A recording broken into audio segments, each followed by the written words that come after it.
Thank you so much for taking the time and joining us here this morning. Some of you have come quite a ways. I know we have about 30 minutes to have this discussion. Obviously, it's a very timely one to have in the current geopolitical climate. So let's start with a fairly big picture question. How are emerging technologies reshaping global power dynamics among major nations? I'd like to start with you, Katrin. Yeah, thank you so much. Good morning, everyone. I just said to Tracy earlier this morning, wow, that's a pretty heavy conversation we're having right at 10:30 a.m., right? I think you're all awake. Otherwise, it's a short one. It's only 30 minutes. Thanks, Tracy, for having me and the whole crowd. It's great to be in Zurich today. Yes, I mean, emerging technologies, we mentioned that a couple of times, with artificial intelligence and everything that is amongst it. Quantum computing, next generation connectivity, and so on. I mean, it's just rapidly becoming new instruments of geopolitical power, right? Questions of sovereignty. Are we still sovereign if we are using that as states? These are big questions that are definitely discussed in politics at the moment. And yeah, control over key points like semiconductor supply chains. Have we heard of that before, right? I mean, not really. And all of this is really, really on top of the agenda for politicians at the moment. Data infrastructure, control over oil and shipping lanes once was there. Now it's no longer. Now it's about the blockchain and all the regulations that are coming with that. So yes, big conversations, big topics for politics, and I really hope they're taking that serious because the time is now. Now, of course, Philippe, with the Swiss International Society, I'm curious to get your take on how we touched on major powers shifting. How do small states fit into this new sort of shifting geopolitical landscape? Okay, I will bring a perspective which is different from the one of Tracy, because I'm not a former minister, I'm not a politician, I'm sort of more lower level, down to earth. So my experience is that technical norm, regulation, standard are extremely important in business.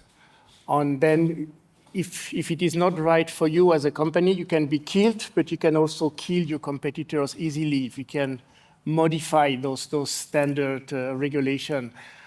And the challenge is that it's sometimes very difficult to explain to key decision makers like minister or CEO of a very large company what it is all about, because it's very technical. And I can give you one or two examples, but I will start with one. I was in charge of a Swiss technology company for 5 countries based in Singapore. And then when I arrived in Singapore, we wanted to sell our technology product for the construction industry. And I noticed that the regulation was completely describing the solution of our Japanese competitors. And I found it was really unfair. That why is it in the regulation? Why is it compulsory? Why do we have to adapt so much our product and the Japanese don't have to? So fortunately, Singapore is a very dynamic, open, forward-looking country. I could speak to the minister, and in 1 year, he could modify this, and he could have an open market, which was very good for everybody. We tried the same in Japan, where it was even much more, I would say, it was at 5 levels, at the law level, the ordinance level, at the directive level, a compulsory norm level. And we noticed we had 0 success. So we tried, first it took us several years to understand what we have to do. And then we realized we had to modify everything technologically. So we tried to change it the way we did it in Singapore, but it was much more complicated and we could not do it. And this is why in Japan there are only I would say, Japanese competitors, nobody else from no other country. And as a small country, it was not possible, even we use the Bundesrat to help us and so on. It was not possible to change. Maybe if you come from major country like USA or China, they would have had more luck because they have much more political power than we do as a small country. So it can play a direct role in market access, for example. Yes. Mauro, of course, with the ICRC and focusing specifically on how technology is being used in warfare, how is emerging technology shaping and affecting long-standing alliances? Yeah, I think we have to look at also, historically speaking, how the shift of power been captured by the technology. So we started with the mainframe technology 40 years ago. Then we moved to decentralized computing, right? And we are living in decentralized environment at the moment.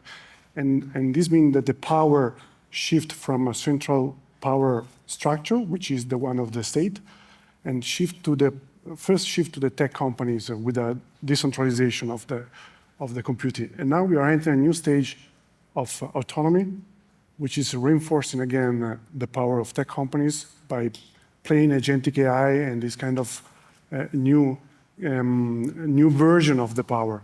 So the power is no more in the protocols, but is shifting and going to the agentic.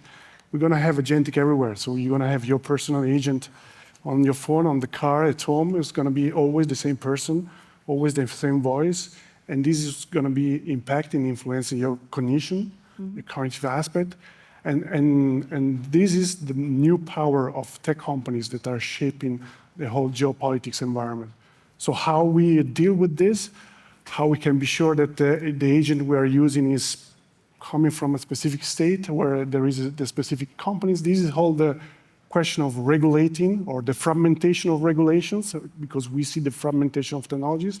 So this is the challenge we're gonna have in the next years, and this is, I think, the main source of tensions between states in the common future. We'll get into some of the regulatory topics in just a second, but I quickly want to touch on something that you mentioned in your first answer, Katrin, and that is the infrastructure side of things now suddenly becoming hardware, suddenly becoming a key topic in a lot of geopolitical discourse. So in what ways is digital infrastructure and hardware becoming a site of geopolitical competition or collaboration? I mean, digital infrastructure, let's name it: cables, data centers, cloud architecture. And I'm a board member of Deon Digital, and what we do is exactly, we're providing these architectures for everything out there. And also at RuleMatch, I'm advising RuleMatch, the one and only regulated digital exchange here based in Zurich, right? Huge data centers here in Switzerland, or 5G networks and so on. I mean, that's the new geopolitical battlefield, right? And countries are definitely racing to build, secure as far as possible, or influence these systems, right? As strategic assets, of course, the big assets for them, but also whether through public-private partnership or international lending schemes. And yes, I mean, this is competition. That's the competition we're living in right now. And I think we could escalate into digital spheres, definitely, of influence. We see it with the big powers out there, definitely already. Or it could also be intensifying global fragmentation, right? And dependency trips, especially in the global south. And maybe if you allow me to make one additional point that just Philippe went into, I mean, I'm coming from a very small state. You mentioned Singapore, right? I mean, Liechtenstein is much smaller. It's one of the smallest on earth, I believe, with like 38,000 citizens living there, and about the same number commuting in and out every day. Long story. I mean, for me, I was there while we were having that blockchain act, and we were implementing that in January 2020 when I was foreign minister of the country. And looking back, I mean, we were really fast. And for us, it helped that we had those short lines, definitely, because that made us so quick and so powerful, being the first one out there on earth that had a blockchain act. I mean, we called it the Token and Trustworthy Technology Service Blockchain Provider Act, right, the TVTG. And I think when we now see what the EU is doing with the MiCAR regulation and everything, we really took influence on that as a small state. So I wouldn't say that the small state takes longer, or you need to go through the Bundesrat here in Switzerland. No, I think the small states are really eager to be ahead of things, because that gives us power, what I just mentioned before. It's all about a power game, right? Who is the first one out there and who can really leverage it and bring new industries to their country. country. And just specifically Rule Match, I mentioned before, they're based in Zurich, but I just supported them in getting a license in Liechtenstein, and they just, yesterday, Sunday was the 1st of June, right? Sunday was the 1st of June. They just started their new business there. They've got a daughter company now in Liechtenstein, and for the MiCA regulation, that's outstanding, right? Because that gives them the full European area. So there's an opportunity to capitalize on the agility that small states have in order to strategically position themselves. Exactly. Mauro, I'd be curious, now that we have sort of this bigger picture on the infrastructure and hardware side, to what extent do we see these spheres also becoming potential target vectors in the conflict discussion? So, first of all, I would like to say that what we are seeing also because of conflict, mainly it's the fragmentation of the knowledge, right? It's possible that in the future we not have 77,000 autonomous systems connected together, but there's going to be a regional internet connected with one connectivity that is highly observed and analyzed by the different regions to avoid any influence, any capability of delay. So the trend is, and we look with Russia, we look with China, we look with the Western countries, that we have already different platforms in different regions. So the basic connectivity is still the same, the technology is still the same, but we go in the direction of this segregation, segmentation. The problem for international organizations like ours and other is to be able to operate on both sides of the conflicts with the same technology. And this becomes a challenge because if we are not allowed to use, Microsoft in one country and we have Microsoft on our computers, this is becoming a very serious situation. On the threat actor perspective, this is also following aspect of, and probably going to discuss later, of influencing population on the other side, right? And this is the game that the states are playing at the moment and trying to have more impact on the cognitive side of people by using those technologies. And this is something that is going to increase in the future by state and non-state actors. We'll touch on the influence portion in a second as well. But Philippe, you previously shared your experience of taking a company into another jurisdiction, having to lobby at the end of the day with local policymakers. To what extent are global tech companies acting as geopolitical actors in their own right at this point?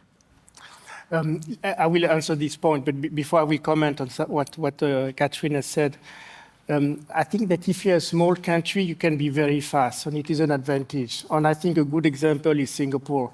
In Singapore, they have one political party, which is extremely strong. They more or less control the parliament, and of course, they control the government. They only have one chamber, it's not in the parliament. So when they decided to have digital signature in '96, I think it took 1 month to implement it before every other country, and I think this is a big advantage. And Switzerland is also close can be relatively fast, not Liechtenstein probably very fast. But when you have to open markets, it's an advantage to be a big country. If you want to use your politician and I think the USA can be very good at it. They can make a lot of pressure on Japan, like in the automotive industry. China can be also very good at it.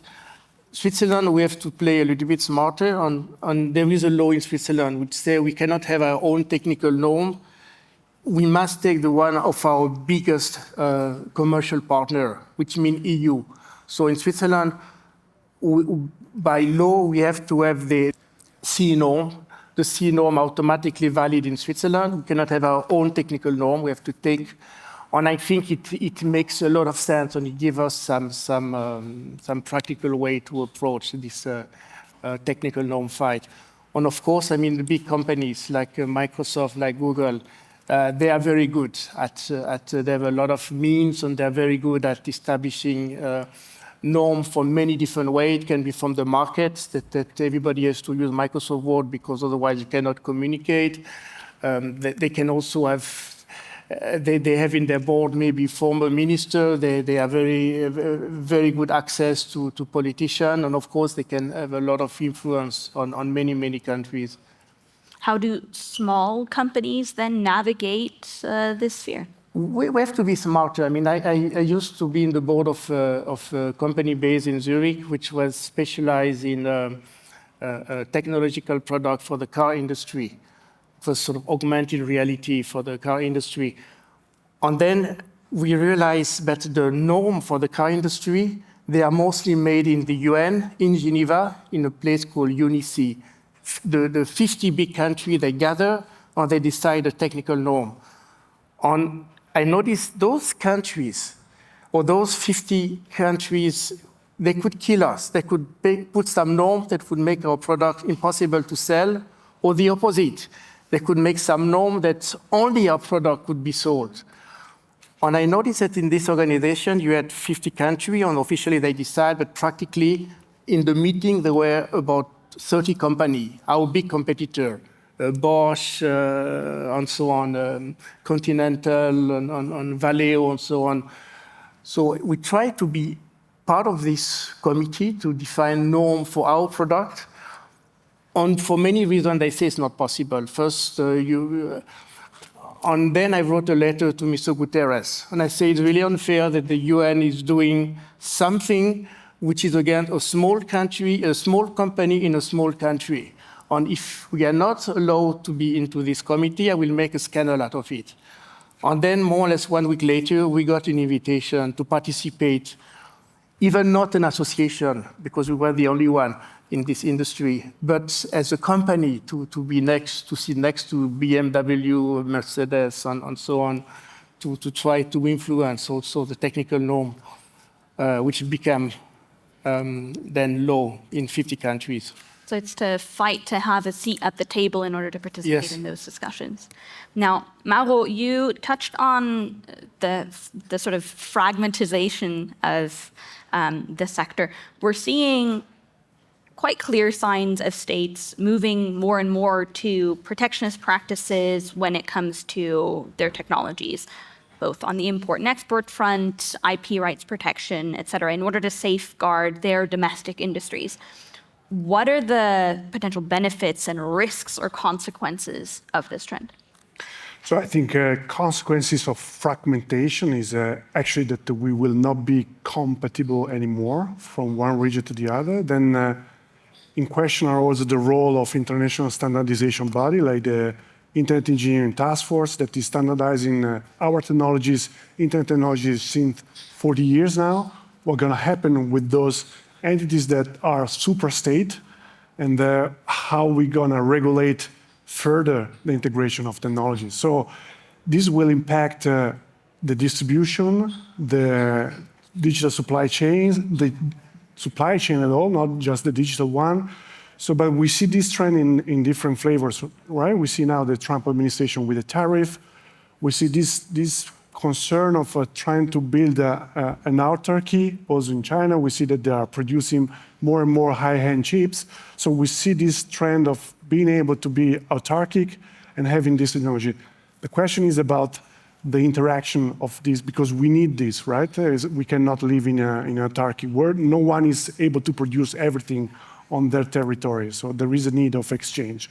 And this is the big question. If we go towards this direction of disruption and fragmentation, how this can work in such a world of connectivity that we built in the last 50 years.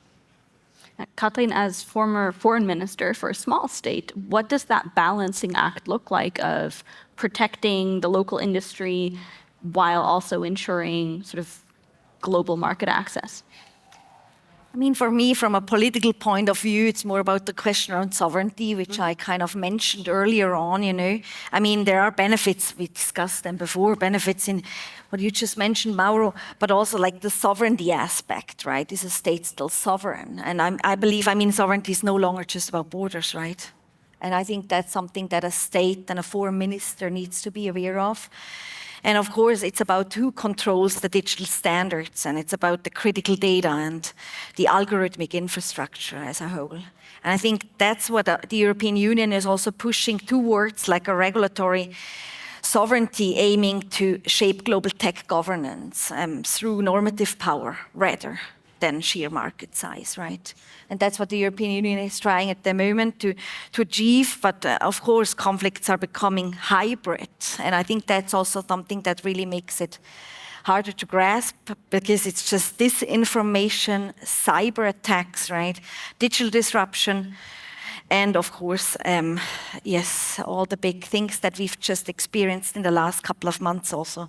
We weren't sure what happened with that, for example, airport, right, a while ago. I mean, no one is really aware. So that disinformation and also the media plays a big role. And I think that's something that states, specifically politicians, need to take into account.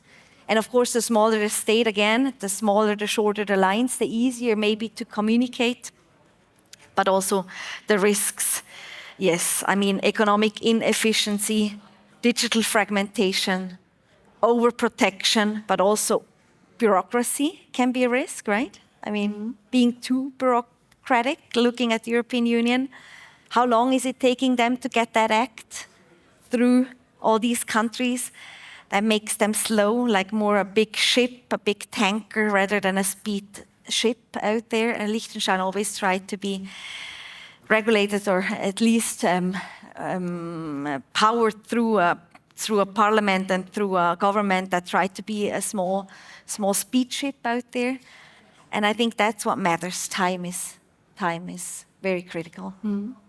Now, Philippe, on the sort of on the corporate side of things, how do companies navigate a period with high levels of uncertainty when it comes to jurisdictional conditions, market access, etc.? I don't think there is a silver bullet. I think that you have to make assumption. You have to try to guess. I think that now one of course, the very, very big uncertainty, the tariff from the USA. I mean, for instance, if you're a pharmaceutical Swiss company, are you going to invest, I don't know, 100 million in the USA? And you don't know what will happen in 2 years. Maybe after the midterm, it will be something different. After 4 years, Mr. Trump will be gone. So are you going to make this major investment that will take 4 years to implement? So I think that big and small company, because of this uncertainty, they are all sort of in a very difficult situation and have to make a lot of assumptions and take a lot of risk based on those assumptions. Certainly. Now, Mauro, I'd like to zoom in on a topic that we touched on briefly earlier, and that is the weaponization of platforms through disinformation, deepfakes, and different influence operations. How is this changing the nature of soft power and diplomacy?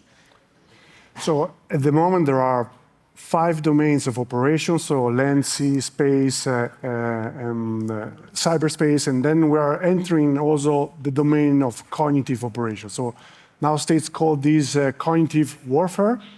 So if this is in the period of a war, or cognitive supremacy if we are in a pre-conflict situation, right? The goal here is to polarize populations, is to create a distrust, is to actually to create a social problem in the opponent without using the typical warfare capabilities. So this is happening. We see many of these examples. So from the 2016 election in the US, Cambridge Analytica are example from micro-targeting. We see that the population are polarized. COVID-19 was a high situation of polarization, and states are using, and non-state actors are using these means to continue to polarize and destabilize societies. And this is the new mantra in armed conflict or prior armed conflict. And the arrival of AI, it's exactly matching this situation of influencing brains. This is matched also with other technologies that are evolving very rapid the last 20 years. I'm thinking about neuroscience and nanotechnologies, cognitive psychology, and everything united with AI that is generating this capability of faking, of not relying anymore in a very trusted source of information, is creating this situation of I don't know anymore where to get my reality in this space. So, and this is the new situation we have to live in, and we have to find mechanisms to defend the population, or the population has to find mechanisms to defend themselves against this cognitive manipulation, which is not easy because in a cybersecurity environment, you don't have to spend cognitive energy to defend yourself because you have an antivirus, right? It's doing everything. In the cognitive space, you have to invest yourself and spend your energy to be able to understand if it is a fake news, if this is something that you can trust or not, and avoiding to be polarized in one or the other direction. So having more empathy toward the others and all these kind of mechanisms, which request the investment of each and one in protecting themselves. Where even here is a big shift compared to the cybersecurity, to the cognitive security. Now, we're slowly but surely coming to the end of our discussion, but to close us out, I'd like to ask one final question. Katrin, you as a former member of an EU, member, as a former government representative of a former EU member state, how should international institutions evolve in order to help govern cross-border technological challenges that we are now seeing slowly but surely arriving around data governance, AI ethics, etc.? Yeah, very quickly, maybe Liechtenstein is not in the European Union. Sorry. No worries. We are in the European Economic Area together with Norway and Iceland. It's like the little door, not the big one, for smaller states. We're here in Switzerland, a non-European Union member, right? Having stayed neutral, tried to engage them as much as I could for our Brexit conversations and negotiations and so on. So we're trying to really be closely connected to Switzerland also, of course. But yeah, I mean, what is needed, right? We need definitely governance frameworks that move beyond nation states and include civil society. That's what we try to do in Liechtenstein. The private sector, we included the private sector and we included the technical experts, right? And I think that's key because I believe AI ethics, everything that comes next, cross-border data flows, right? I mean, big conversations around digital trade, that cannot be resolved by national law alone. So that's very important. I believe that we are really inclusive. We're including all the different sectors. And very importantly, I mean, you guys, everyone in this room, but not only you, everyone around this globe that has internet is filling those data centers, right? Data is key. Data is power. We've got two big powers out there that are pretty much ahead of everything. But we just discussed that later, before, sorry, Mauro. I think how many on Earth are not yet having internet access? So we have a penetration of 67%, so meaning 30 or something are still not connected. Wow. Yeah. 67% on this earth are not yet having internet access. So who is playing this game, right? The 32% out there, the privileged ones. And sometimes we just need to remember also as citizens, we are extremely privileged. Please make the right thing out of this new era. Make it correct for the next generation to come, but not only, also for the ones that are not in that inner circle. Indeed. Thank you all so much. It's been a real pleasure. What a way to kick things off this morning. We hope it wasn't too heavy a discussion in order to get the day started. Let's give our panel a very warm round of applause.